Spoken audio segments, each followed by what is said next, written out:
Hi dear parents. So next ನಾನು ಈ ವಿಡಿಯೋದಲ್ಲಿ ನಿಮ್ಮ ಜೊತೆ ಶೇರ್ ಮಾಡಲಿಕ್ಕೆ ಹೋಗೋದು ಇದು ಆ್ಯಕ್ಚುಲಿ ಆಲ್ಮೋಸ್ಟ್ ಎಲ್ಲ ಮನೆಯಲ್ಲಿ ಎಲ್ಲ ಪ್ಯಾರೆಂಟ್ಸ್ನವರು ಮಾಡುವ ಒಂದು ಮಿಸ್ಟೇಕೆ. ಈಗ ನಾವು ಮನೆಯಲ್ಲಿ ಮಕ್ಕಳಿರುವಾಗ ಅದು ಕೂಡ ಚಿಕ್ಕದಿರುವಾಗ ಮಕ್ಕಳು ಈ ಇಮ್ಯಾಜಿನೇಟಿವ್ ಪ್ಲೇ ಮಾಡ್ತಾರೆ. ಇಮ್ಯಾಜಿನೇಟಿವ್ ಪ್ಲೇ ಅಂದರೆ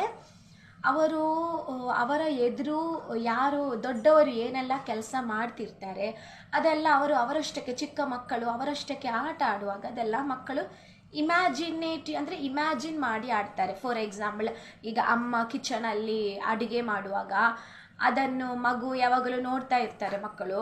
ಸೊ ಮಕ್ಕಳು ಒಬ್ಬರೇ ಕೂತ್ಕೊಂಡು ಆಟ ಆಡುವಾಗೆಲ್ಲ ಅವರು ಇಮ್ಯಾಜಿನರಿಯಲ್ಲಿ ಏನಾದರೂ ಒಂದು ಕೋಲ್ ತೆಗೆದು ಸುಮ್ಮನೆ ಹೀಗೆ ಅಡುಗೆ ಮಾಡುವ ಥರ ಏನಾದರೂ ಮಾಡ್ತಾ ಇರ್ತಾರೆ. ಅದೇ ಥರ ಅಂಗನವಾಡಿಯಲ್ಲಿ ಟೀಚರ್ಸ್ನವರು ಪಾಠ ಮಾಡೋದು ಹೇಗೆ, ಅದೇ ಥರ ಮನೆಯಲ್ಲಿ ಬಂದು ಮಗು ಟೀಚರ್ ಆಗಿ ಇದು ಮಾಡಿಕೊಂಡು ಎಂಥದೋ ಎಲ್ಲ ಪಾಠ ಮಾಡ್ತಾ ಇರ್ತಾರೆ ಮಕ್ಕಳು.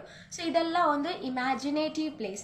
ಸೊ ಈ ಥರ ಇಮ್ಯಾಜಿನೇಟಿವ್ ಪ್ಲೇಸ್ ನೀವು ಮನೆಯಲ್ಲಿ ಮಕ್ಕಳು ಮಾಡೋದು ನೋಡುವಾಗ ಪ್ಯಾರೆಂಟ್ಸ್ನವರು ಡೈರೆಕ್ಟ್ ಅದಕ್ಕೆ ಒಂದು ಕಮೆಂಟ್ಸ್ ಹೇಳೋದು, ಇಲ್ಲದ್ರೆ ಅವರು ಮಾಡುವಾಗ ನೋಡಿ ನಗಾಡೋದು ಮಾತ್ರ ಅಲ್ಲ, ಪ್ಯಾರೆಂಟ್ಸಿನವರು ಡೈರೆಕ್ಟ್ ನೀನು ಆಟ ಆಡ್ತಾ ಇದ್ವಿಯಾ, ಇದೇ ಥರ ನಿನ್ನ ಶಾಲೆಯಲ್ಲಿ ಅಂಗನವಾಡಿಯಲ್ಲಿ ಟೀಚರ್ ಕಲಿಸಿ ಕೊಡೋದು, ಆ ಥರ ಎಲ್ಲ ಡೈರೆಕ್ಟಾಗಿ ಕಮೆಂಟ್ಸ್ ಕೇಳಲಿಕ್ಕೆ ಹೋದರೆ ಮಕ್ಕಳು ಆ ಒಂದು ಸ್ಕಿಲ್ ಸ್ಟಾಪ್ ಮಾಡ್ತಾರೆ. ಯಾಕೆಂದರೆ ಈ ಚಿಕ್ಕ ಏಜಲ್ಲಿ ಎಲ್ಲ ಮಕ್ಕಳಲ್ಲಿ ನಾಚಿಕೆ ಒಂದು ಡೆವಲಪ್ ಆಗ್ತದೆ.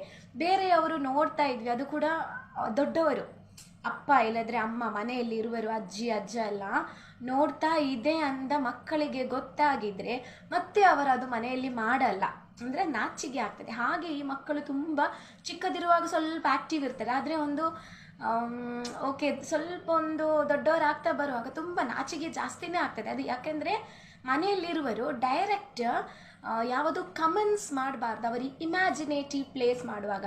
ಸೊ ಪ್ಯಾರೆಂಟ್ಸ್ನವರು ಏನು ಮಾಡಬೇಕಂದ್ರೆ, ಮಕ್ಕಳು ಆಟ ಆಡೋದು ನೋಡಿದ್ರು ಅವರು ಏನೂ ಮಾಡ್ತಾ ಇಲ್ಲ ಅಂದರೆ ಅವರನ್ನು ಇಗ್ನೋರ್ ಮಾಡಬೇಕು. ನೀವು ಮಕ್ಕಳನ್ನು ನೋಡ್ತಾ ಇದ್ವಿ ಅಂತ ಮಕ್ಕಳಿಗೆ ಫೀಲ್ ಆಗಬಾರ್ದು. ಮಕ್ಕಳಿಗೆ ಗೊತ್ತಾಗಿದ್ರೆ ಮತ್ತೆ ಆ ಒಂದು ಸ್ಕಿಲ್ಲೇ ಅವರು ಸ್ಟಾಪ್ ಮಾಡ್ತಾರೆ. ಆ್ಯಕ್ಚುಲಿ ಇಮ್ಯಾಜಿನೇಟಿವ್ ಪ್ಲೇ ಲ್ಯಾಂಗ್ವೇಜ್ ಡೆವಲಪ್ಮೆಂಟಿಗೂ, ಮಕ್ಕಳನ್ನ ಚೆನ್ನಾಗಿ ಮಾತಾಡಲಿಕ್ಕೆಲ್ಲ, ಅವರ ಫ್ಯೂಚರ್ ಡೆವಲಪ್ಮೆಂಟಿಗೆಲ್ಲ ತುಂಬ ಹೆಲ್ಪ್ ಆಗುವ ಒಂದು ಸ್ಕಿಲ್ಲೇ. ಸೊ ಈ ಒಂದು ರೀತಿಯಲ್ಲಿ ಡೈರೆಕ್ಟ್ ನೀವು ಮಕ್ಕಳ ಆಟ ಎಲ್ಲ ಇಮ್ಯಾಜಿನೇಟಿವ್ ಪ್ಲೇ ಎಲ್ಲ ಕಮೆಂಟ್ ಮಾಡೋದು ಒಂದು ಅವಾಯ್ಡ್ ಮಾಡುವ. ಒಂದು ವೇಳೆ ಮಕ್ಕಳು ಈ ಥರ ಸ್ಕಿಲ್ಸ್ ಮಾಡುವಾಗ ಕೂಡ ನೀವು ಏನೂ ನೋಡಲಿಲ್ಲ, ಅವಳು ಅಲ್ಲಿ ನಿಂತ್ಕೊಂಡು ಏನೋ ಮಾಡ್ತಿದ್ದಾಳೆ, ನಾನು ಎಂಥದ್ದು ನೋಡಲೇ ಇಲ್ಲ ಒಂದು ರಿಯಾಕ್ಷನ್ ಕೊಡಬೇಕು. ಸೊ ನಗಾಡಲಿಕ್ಕೆ ಏನು ಇದು ಮಾಡಲಿಕ್ಕೆ ಹೋಗಬಾರ್ದು. So thanks for watching.